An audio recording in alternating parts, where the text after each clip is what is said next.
മെസ്സിയുടെ പേരിൽ ആൾക്കാരെ പറ്റിക്കാൻ നോക്കിയതാണ്. മെസ്സി അടുത്ത കാലത്തൊന്നും വരില്ല, ഈ സർക്കാർ പോകുന്നവരും മെസ്സി വരില്ല എന്നാണ് ലേറ്റസ്റ്റ് ആയിട്ട് കിട്ടിയ വരും.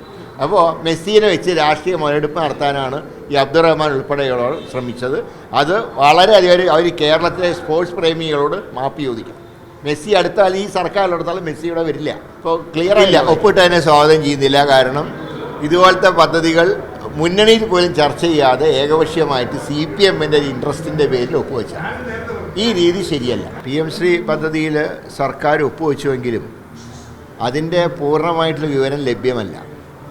കാരണം ഈ സ്മാർട്ട് ക്ലാസ്സുകൾ അത് തുടങ്ങിയിട്ടുള്ളവർക്ക് ഏതാണ്ട് 1 കോടി നൽകുന്നതാണ് ഈ ഇതിൻ്റെ രേഖയിൽ പറയുന്നത്. അതേസമയത്ത് സിലബസിൻ്റെ കാര്യത്തിൽ ഒരു വ്യക്തത വരുത്തണം.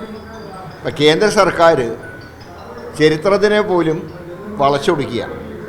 ഇപ്പോൾ മുഗൾ വംശം പഠിപ്പിക്കാൻ പാടില്ല, ഇഷ്ടമില്ലാത്ത ചരിത്രം പഠിപ്പിക്കാൻ പാടില്ല തുടങ്ങിയിട്ടുള്ള നിലപാടുകൾ, കേന്ദ്രത്തിൻ്റെ നിലപാടുകളെക്കുറിച്ചുള്ള സ്റ്റേറ്റിൻ്റെ അഭിപ്രായം അത് നിലനിൽക്കുമോ, അതോ പൂർണ്ണമായിട്ടും കേന്ദ്രം നിർദ്ദേശിക്കുന്നതാണ് നടപ്പാക്കുന്നതെങ്കിൽ ഞങ്ങൾക്കൊക്കെ ഒബ്ജക്ഷനുണ്ട്. ഇല്ല, മുന്നണി മാറ്റത്തിൻ്റെ കാര്യങ്ങളൊന്നും ഇപ്പോൾ ഞങ്ങൾ ചർച്ച ചെയ്തിട്ടില്ല. കാരണം CPI എന്ത് പറഞ്ഞാൽ അവസാനം CPM-ന് വിധേയപ്പെടും.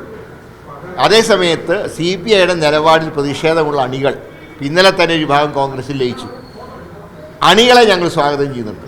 ഒപ്പിട്ട രീതി ശരിയല്ല, തലയിൽ മുണ്ടിട്ട് ഒപ്പിടേണ്ട ഒരു പദ്ധതിയല്ല ഇത്. ഇതിൻ്റെ ഗുണദോഷങ്ങൾ ചർച്ച ചെയ്തിട്ട് മാത്രമേ ഒപ്പിടാൻ പാടുള്ളൂ. പക്ഷേ ഒപ്പിട്ട സ്ഥിതിക്ക് ഇത് തെറ്റായിട്ടുള്ള സമീപനമാണ്.